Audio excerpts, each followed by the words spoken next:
Hello viewers, நீ நம்ம பார்க்க போறது Attack on Titan episode 46 part 2.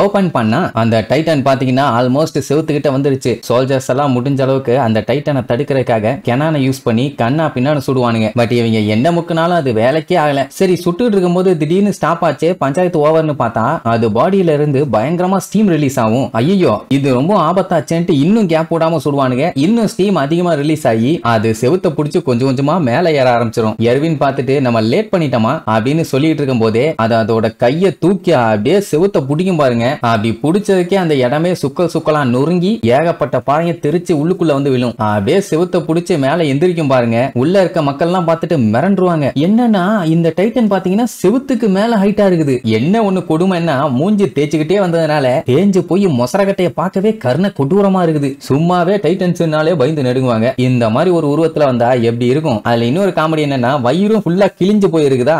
வயிற்றுக்குள்ள இருக்க குட்டல் குந்தாணி எல்லாம் செவுத்துல அப்படியே ஒழுகும். அதை பார்த்துட்டு மக்கள் எல்லாம் உளுந்தடிச்சு அங்கிருந்து வேகமா ஓடுவாங்க. சோல்ஜர்ஸ் எல்லாம் யோ பயப்படாதீங்க ஐயா, இதுக்காக தான் ஐயா நாங்க உங்ககிட்ட ஆல்ரெடி சொன்னோம் இது வெறும் ட்ரில்லுன்னு, எதுக்குயா பதறீங்கன்னு சொல்லிட்டு எவ்வளவோ பேசி பார்ப்பாங்க. ஆனா இத்தாதண்டி உருவத்தை பார்க்கும்போது அடி வயிறு தானா கலக்குது. சரி இப்ப மேல அங்க இருந்து சோல்ஜர்ஸ் அவங்களோட வேலை சுடுறது அதை கரெக்டா பண்ணிட்டாங்க. பட் இருந்தாலுமே அந்த டைட்டனை தடுக்க முடியாம அது செவருகிட்டே வந்துருச்சு. இனிமேட்டு அங்க இருந்தா வேலைக்கு ஆகாதுன்னு விழுந்தடிச்சு ஓடுவாங்க. அதுல அங்க இருந்த டீமோட லீடர் கீழே மக்கள்லாம் ஓடுறத பார்த்துட்டு போச்சு சிட்டி மொத்தமா அழிஞ்சு மக்கள்லாம் சாக போறாங்கன்னு ரொம்ப ஃபீல் பண்ணுவாரு. லெவி இருந்துட்டு சோல்ஜர் இனிமேட்டு நீங்க இங்க இருக்க வேண்டாம், பேக்ல போங்க. ஏன்னா இந்த மாதிரி சிச்சுவேஷனை இது வரைக்கும் நீங்க ஹேண்டில் பண்ணதில்ல, இதுக்கப்புறம் எல்லாத்தையும் நாங்க பாத்துக்கிறோம்பா ரைட் கிளம்பிடுவாங்க. அந்த டைம் பின்னாடி பாத்தீங்களா எல்லாருமே தண்ணி எடுத்து தலையில ஊத்துன்னு ஊத்திட்டு இருப்பாங்க. ஏன்னா அந்த டைட்டன் மதல இருந்து ஹீட் தாறுமாறா வருது. கொஞ்சம் தண்ணியை ஊத்தினா மட்டும்தான் தப்பிக்க முடியும். அப்ப அர்மின் இறண்ட என்னப்பா நீ ரெடியானு கேட்டவுடனே நான் எப்பவோ ரெடின்னு பயங்கரமா ஸ்ட்ரெச்சிங் எல்லாம் பண்ணுவான். போன எபிசோடு மனசு வழியில இருந்தவன் இப்பதான் ரெக்கவர் ஆயிருக்கான் போல. அர்மின்ட்ட ஹியூமன்ஸுக்கு இப்போ ஒரு சீக்ரெட் வெப்பன் இருக்குதுன்னு சொல்லிட்டு பையன் அப்படியே டைட்டனா மாறுவான் பாருங்க.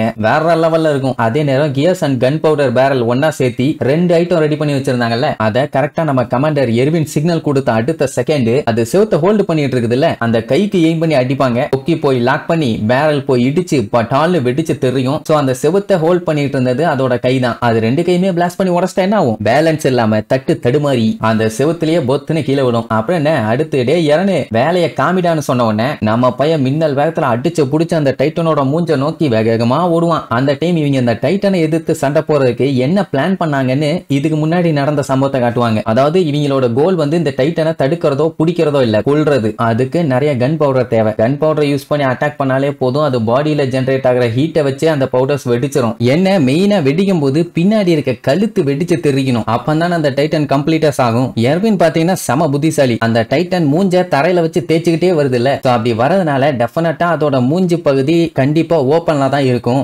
எல்லாம் மூடுறதுக்கு வாய்ப்புகள் கம்மி தான். அப்படி இருக்கும்போது ஸ்பேஸ் இருக்கும் உனக்கு, அந்த கேப்ல நீ உள்ள திணிச்சிருன்னு சொல்லியிருப்பான். ஆனா கொஞ்சோண்டு கேப் இருக்குன்னு பார்த்தா மொத்தமாவே ஓபன் ஸ்பேஸா தானே இருக்குது. விட்டா ஒரு டிபார்ட்மெண்ட் ஸ்டோரே போடலாம் போல, அவ்வளவு ஸ்பேஸ். ஜாக் பாட்றான் மொத்தமா உள்ள வச்சு அமைக்கிறேன்னு போன வேகத்துல வாயில வச்சு ஒரே அடி. அந்த பேரல் அப்படியே பாடிக்குள்ள போய் வெடிச்சு தெரியும் பாருங்க. அப்படி வெடிச்சதுல இன்னொரு பஞ்சாயத்து என்னன்னா அதோட சதை துண்டு துண்டா பிஞ்சு தெரிக்கும் தெரியுமா. அவுட் சைட்ல வெடிச்சு தெரிச்சிருந்தா பரவாயில்ல, அத்தனை சதையுமே இப்ப ஊருக்குள்ளதான் தெரியுது. அந்த சதைய துண்டு துண்டா வெட்டி விட்டாதான் தரையில வந்து லேண்ட் ஆகிறதுக்கு முன்னாடி காத்தோட காத்தா கரையும். எல்லாமே இப்ப பெருசா இருக்குது. வீட்டு மேல இல்ல யார் மேலயாச்சும் போய் விழுந்ததுன்னா வெந்தே செத்து போயிருவாங்க. அதனால நம்ம பயிலுக்கு எல்லாம் பாஞ்சு போய் கண்ணா பின்னான்னு அதை வெட்டி வீசிட்டு இருப்பாங்க. சோ இப்படி எல்லாம் பலன்னு பொழந்துட்டு இருக்கும்போது அங்க ஹிஸ்டோரியாவை பார்ப்பாங்க. பார்த்தவங்களுக்கு ரொம்ப ஆச்சரியம், இவ இங்க என்ன பண்ணிட்டு இருக்கான்னு. ஆக்சுவலா கமாண்டர் எர்வின் இவள உள்ள இறங்கி சண்டை போட வேண்டாம்னு சொல்லியிருப்பான். அவ கெஞ்சின்னு கெஞ்சிருப்பான். என்னன்னா இப்பதான் அவளோட சொந்த முடிவை அவ எடுக்க பழகி இருக்கான். அதனால நீ தடுக்காதீங்கன்னு சொல்லுவான். அவனுக்கு ஓகேவும் சொல்ல முடியாது. அதனால இன்டைரக்டா என்ன சொல்லிடுவான்,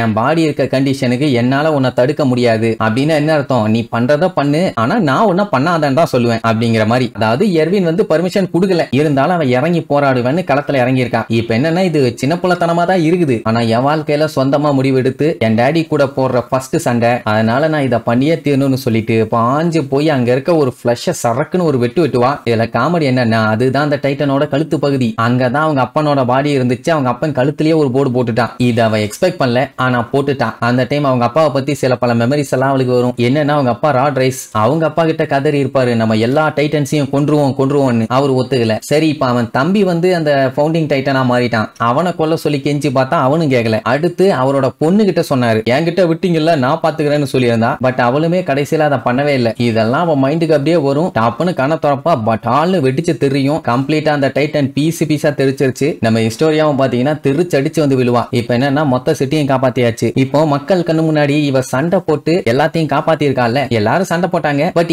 இவ சைடுக்கு பயங்கரமா எல்லாத்துக்கு முன்னாடி சீனா தெரிஞ்ச உடனே அத்தனை பேர் இவள ஆன்னு பாப்பாங்க. உடனே கெத்தா எந்திரிச்சு நின்னுட்டு, நான் தான் ஹிஸ்டோரியா ரைஸ், இந்த வால்ஸ ஆள போற குயின் அப்படின்பா. அத்தனை பேருக்கு ஷாக் ஆகும். அப்படியே கட் பண்ணி அந்த அண்டர் கிரவுண்ட காட்டுவாங்க. அதான் அந்த சர்ச் இருந்துச்சு, அந்த அண்டர் கிரவுண்ட். அது இப்போ அண்டர் கிரவுண்டுன்னு சொல்ல முடியாது, கிரவுண்டுன்னு சொல்ல முடியாது. எல்லாம் உடஞ்சு கந்தரகோலமாய் போய் கிடக்குது. அங்க இருந்து தப்பிச்ச கென்னி புத்துயிரும் கொலையுயிருமா அப்படியே பொறுமையா நடந்து அங்க இருக்க மரத்துக்கிட்ட வந்து உட்காருவான். என்னன்னா வயித்துல பட்ட காயத்துல ரத்தம் அவனுக்கு பயங்கரமா போயிட்டு இருக்குது. அப்ப அவன் ராட் ரைஸோட பிரதரை பத்தி யோசிச்சு பார்ப்பான். அது சில பல மெமரிஸ் மாதிரி வரும். இவங்கிட்ட நீ மன்னிச்சிரு, உன்னை கொல்ற ரைட்ஸ் எனக்கு இல்ல அப்படின்னு சொன்னது. அப்புறம் அவனை கொல்லாம பாத்துக்கிட்டது. அவன் ஏதோ ஒரு இடத்துக்கு போனப்போ அங்க ஒரு சின்ன பையனை பார்த்திருப்பான். அவன் மூஞ்சி பாத்தீங்கன்னா பல நாள் சாப்பிடாம கர்ண கொடூரமா இருக்கும். அப்புறம் அவன் பதவி ஏத்துக்கிட்டது அப்படி இப்படின்னு சில பல விஷயங்கள் அவன் மெமரியில அப்படியே ஓடிக்கிட்டே இருக்கும். அதெல்லாத்தையுமே யோசிச்சு பார்த்துட்டு ஒரு ஓரமா வந்து உட்காருவானா. அந்த டைம் ஆப்போசிட்ல 2 பேரும் கன்னோட வந்து நிப்பாங்க. அதுல ஒண்ணு பாத்தீங்கன்னா நம்ம லெவி. நீதானான்னு கேட்டவொடனே, ஆமா நானே தான். உன் சோல்ஜர்ஸ் எல்லாம் எங்க, எல்லாரும் செத்துட்டாங்களா இல்ல யாராச்சும் மிச்சம் இருக்காங்களான்னு கேட்டா எனக்கு தெரியலன்னுருவான். பார்த்த வரைக்கும் எல்லாம் செத்துட்டாங்க, தப்பிச்சாங்களா இல்லையாங்கிறதான் தெரியல. சரி ரைட்டு கூட இருந்தவனை அனுப்பி விட்டுட்டு லெவி மட்டும் அவன்கிட்ட தனியா பேசுவான். இனிமேட்டு நீ உயிர் பொழைக்க வழியே இல்லாமா, கன்ஃபார்மா தான் சொல்றியா அப்படின்ட்டு என்னத்தையும் ஓபன் பண்ணுவான். அதை பார்த்துட்டு லெவி அப்படியே ஆணு வாய் அடைச்சு போயிருவான். என்னடான்னு பார்த்தா அவங்கிட்ட இன்னொரு இன்ஜெக்ஷன் டப்பா இருக்குது.